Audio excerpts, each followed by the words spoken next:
Holmes stopped halfway. "There's something there. Do you see?" He pointed to the bank of the stream, above which a hawthorn overhung the rushing water. "Something in that bush. A pair of somethings, unless I'm mistaken." We clambered over the balustrade of the little bridge and dropped onto the bankside. The hawthorn was thick, and even at close quarters my eyes were at pains to penetrate into its depths. Holmes, using a fallen branch the thickness of his arm, smashed his way into the bush. His soft cry of triumph told me he had found something, and he reached in and retrieved in one hand a large pair of leather boots. "What do you think, Watson?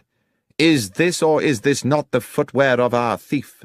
"They're certainly large, those of a very big man, I should say, and there are white marks on the soles.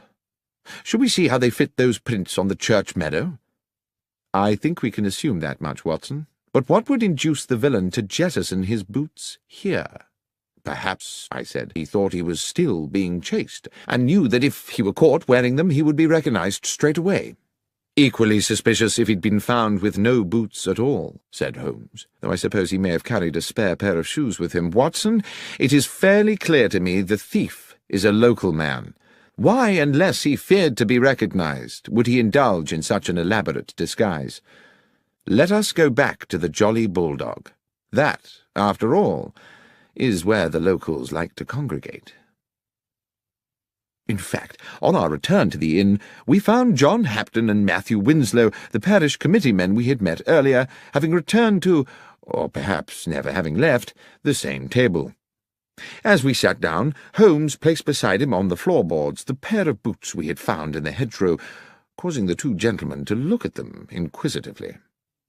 When Starkey, the landlord, arrived to serve us, the first thing he said was, "Your boots, gentlemen?" "Not ours," said Holmes. "We found them in a bush in Harding Lane." "Strange what some folks'll throw away," said the publican. "They looks in prime order to me." "Hardly been worn," Holmes replied, and then he asked, "Would these boots fit you, Mr. Starkey?" And seeing our companions on the nearby table watching, he added, "Or either of you, gentlemen?" "Not me, sir," Starkey replied, rather more amiably than I had expected. "I know my boots look weighty, but my feet ain't so big as you might think. It's just I'm subject to blisters." "But you find big boots help your blisters?" I asked, my experience of patients suffering with that condition telling me the opposite. "No, sir. To start the blisters, I need to put on 3 pairs of thick hose, so I always gets my boots well over my proper foot size." Then, rather sardonically, he said, "Thank you, though, for asking, sir." Mr. Hapton on the next table asked, "Do you mind me asking you, sir, what's your interest in boots?" Holmes said, "It's an investigation we are conducting in which boots have, well, some scientific significance." Then to me he whispered, as our neighbour turned away with a disbelieving grimace, "It's as I thought, Watson. We have our culprit." "Starkey? No, not Starkey. One of these—" and I indicated with my thumb the 2 men from the parish committee. "No, Watson." "Who, then?" "These boots, Watson, do you observe nothing untoward about them?" "No, not at all. They're practically new. They're of a large size. Apart from that, they are undistinguished." "On the contrary, my friend, I would say they were distinguished by a lack of paint." "I beg your pardon?" "I mean, Watson, that there are white marks on the soles, to be sure. But tell me, pray, how a man with his hands covered in whitewash could have unlaced and removed his boots without leaving marks on the laces?" "I don't know," I said, "but it would be a singular coincidence if someone completely innocent had jettisoned a pair of boots with paint on the soles." "There is no coincidence," Holmes said. "These boots were undoubtedly left here by the thief, but not in the way we were intended to believe." "Are you suggesting that you know who the thief is?" "The thief, Watson, is the Reverend Kingsley himself." "But how could it be, Holmes? There was no time for him to escape across that meadow and return to the vicarage in time to meet Sam Manners outside the church. How can a man chase himself across a meadow?" "As you know, Watson, we are due to meet the bishop this evening at Trinity Vicarage. So let us finish our meal. I will explain everything there." We had promised the bishop an interim meeting at the vicarage to advise him of our progress in the case, which no doubt the clergyman expected to be only moderate this soon after our previous meeting. But we had hardly settled to our sherry in Mr. Kingsley's comfortable parlour than Holmes declared dramatically, "You will no doubt be delighted to know, gentlemen, that Dr. Watson and I have solved the case." I did not think it my business to confess that after my previous conversation with Holmes I was as much in the dark as anyone, but I sat quietly sipping my sherry while I watched my friend open the bag we had brought from the inn and remove the 2 large white-stained boots we had found beside the stream. The bishop's eyes widened. I have to say he looked incredulous. Mr. Kingsley, too, wore a sceptical smirk and raised his eyebrows. "Please tell us, Mr. Holmes, what you think you have found?" "Dr. Watson and I found these," Holmes explained, "in a bramble bush in Harding Lane. Big boots suggested we were seeking a big man, yet the footprints told us his stride was short. It was our landlord at the Jolly Bulldog who enabled me to understand the dichotomy. He is a man who buys bigger boots than his foot size in order to accommodate extra socks. Our villain, however, bought his bigger boots in order to accommodate another pair of shoes, leaving the footprints of a bigger man than he is himself. Is that not so, Mr. Kingsley?" The young vicar, I thought at the time, if he was guilty of anything, was heroically cool about it. He betrayed nothing but genteel surprise. "Are you suggesting that I was the thief, Mr. Holmes?" "Holmes," said the bishop gravely, "from what I understand, Mr. Kingsley and his verger practically managed to catch up with the thief on that fateful day.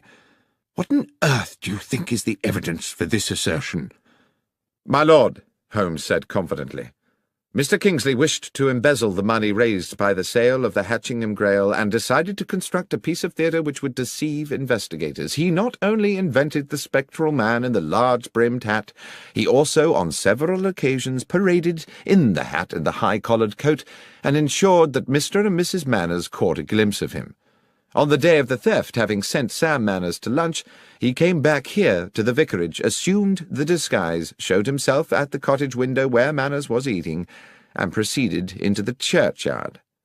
Dashing back to the vicarage again, he slipped out of his cloak and hat and waited for Mrs. Manners' knock on the door. He told Mrs. Manners to summon her husband and rendezvoused with him outside the crypt door." "And then what?" said Mr. Kingsley, insolent with fury. "I put on these boots, unlocked the church, went down to the crypt, took the money, escaped the church, jumped the stile and ran across a mile of the field, then dashed a mile back, took off the boots and waited calmly for Sam to arrive, whereupon I went chasing off across the field again? That would indeed have been ingenious. To do in 2 minutes what an athlete could not do in 20. Yes, indeed. The question, as my friend Dr. Watson has clarified, is precisely, how may a man chase himself across a meadow?" "And the answer?" asked the bishop. "No one will ever know at what point you took the money, Mr. Kingsley. As the keyholder you are free to do it at your leisure, and, for all one knows, it may never have been in the crypt safe in the first place.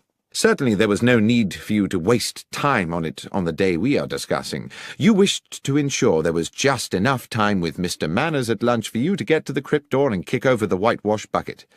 And of course you had given Mr. Manners the task of whitewashing that particular part of the church wall, simply to ensure that there would be a bucket there to be upturned. That was all you needed to do, because, and here is the thing, you had made the footprints across the field on the night before. You had also, I have no doubt, planted the boots in the hedgerow on the same occasion, making sure they had plenty of white paint on the soles. Foolishly, you forgot to daub a little on the shoe laces." At this point, the vicar dropped into a chair as though all resistance had suddenly fled him, and I believe that as Holmes proceeded, we all realized that he was now approaching a devastating conclusion. "At some hour of that night, Mr. Kingsley, having splashed so much whitewash on the underside of the boots that your hands were gloved with paint, you planted your white-printed trail along the footpath across the meadow to Harding Lane. Afterwards you dropped the wide-brimmed hat by the stile and jettisoned the boots in a bush further along Harding Lane. The trail of prints was therefore neatly in place for the deception next morning, and I dare say you were solicitous to keep Mr. Manners away from the stile, where he might prematurely stumble upon your, if I may so misname it, handiwork." "But one moment," said the bishop. "If Mr. Kingsley had dropped the hat the night before, how could he have been wearing it that morning?" "Well, of course, that's simple," said Holmes. "There were two hats. And finally, there was the question of the keys." "What question was that, Holmes?" I asked. "I don't recollect any mention of keys." "Precisely. There was a distinct absence of any such mention. Why? Because a key would have been needed to enter the crypt, and Mr. Kingsley thought it better not to raise the tricky matter of how such an intruder might have got hold of one."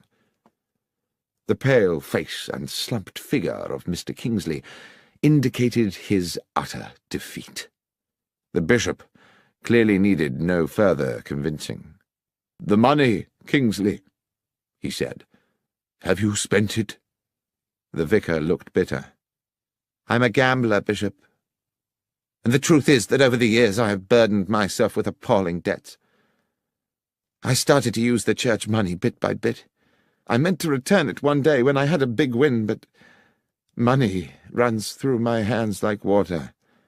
There's little of it left." "Then it's a matter for the police," the bishop said, "and we must find a new vicar for Hatchingham. I fear that you, Mr. Kingsley, will for many years be the incumbent of a much dingier parish."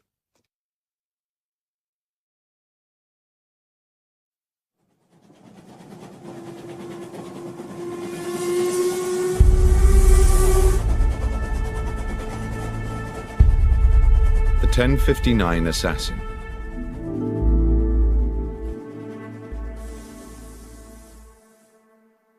It is now well known that the investigations of my friend and companion Sherlock Holmes, which I have had the privilege to document over the years, represent only a small portion of his life's work. Many other cases have fallen into the obscure well of history, but nothing departs this world without leaving some trace or memory, and now and then an old story rears its head.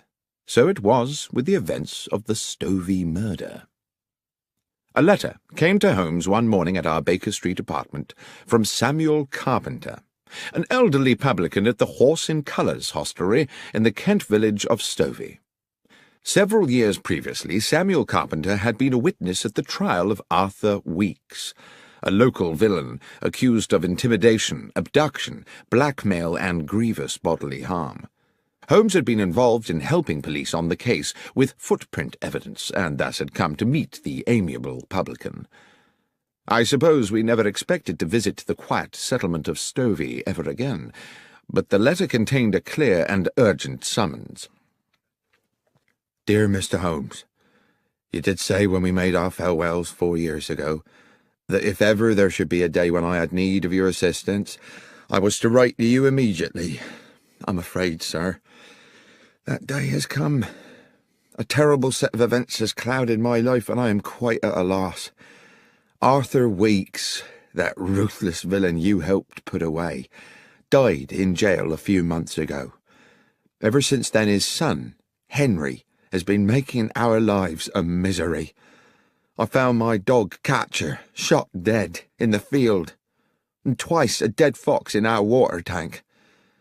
I started getting letters threatening to burn down the inn, telling me I should one day wait in vain for my wife to come home. Terrible things, but all written anonymous. Then he brazenly come and drink at the inn as innocent as you like. Well, last week our son Jack told Weeks straight there, in front of all my customers, that he'd gone too far, and he'd better prepare himself for some serious consequences. I wish he had not done it. 2 days afterwards, Weeks was found shot through the head, and my Jack is now being arrested as a murderer. If there's anything you may be able to do, Mr. Holmes, please come immediately." I knew that Holmes had taken strongly to the publican, so it was hardly a surprise to me when he asked, as is his way, whether I had any pressing engagements over the next few days, and, when I said no, instructed me to pack immediately an overnight bag. Within an hour we were aboard a Kent-bound train. In Stovey village we took rooms at the Horse in Colours, and as soon as we were settled in, sat with our landlord at a table in the bar, where a large fire battled the chill in the air. Holmes said, "Now, Mr. Carpenter, the first thing you must do if I am to help you is to answer my questions honestly and accurately." "That I will do, Mr. Holmes." "Your Jack made a threat to Henry Weeks here in this bar?" "Yes, sir." "And 2 days later Weeks was found dead?" "Dead with a shot through his head, just outside the village where Nightingale Lane crosses the London railway line, and his horse tied up nearby." "And they came to arrest Jack when?" "That very night. But Jack wasn't here, of course." "Wasn't here?" "Jack couldn't have killed him, Mr. Holmes. Jack was already aboard the London train when Weeks was killed. He was off to buy himself a suit for his wedding. I took him to Stovey Station myself that evening to catch the 10:59. There weren't a moment when Jack left my sight. I watched him get on that train and waved him off as it left. But the police didn't seem to think that counts for anything. Soon as he got back here next day, they carted him off, and he's now under lock and key in Maidstone jail." "Well, Mr. Carpenter," said Holmes, "I accept unequivocally that what you are telling me is the truth. But my sense is that this is going to be a very convoluted business, and I must impress on you the need to be patient." When Carpenter had returned to serving his customers, I said quietly to Holmes, "Surely, if what the old chap says is true, the police have no case. Weeks must have had 100 enemies hungry for his blood, with far weaker alibis than Jack Carpenter." "Perhaps so," said Holmes, "but I fear the word of a father in defence of a son is unlikely to be regarded in court as compelling evidence, especially when the police have their minds made up in advance. Watson, I've a suspicion that things may get a lot more obscure before they become clearer. Let's make good use of the afternoon by acquainting ourselves with the details of Henry Weeks' unfortunate end." Our escort to the scene of the crime was a local policeman, Sergeant Berry, a man of stubborn practicality, whose uniform one suspected must have been artfully augmented to accommodate the spectacular rotundity of his belly.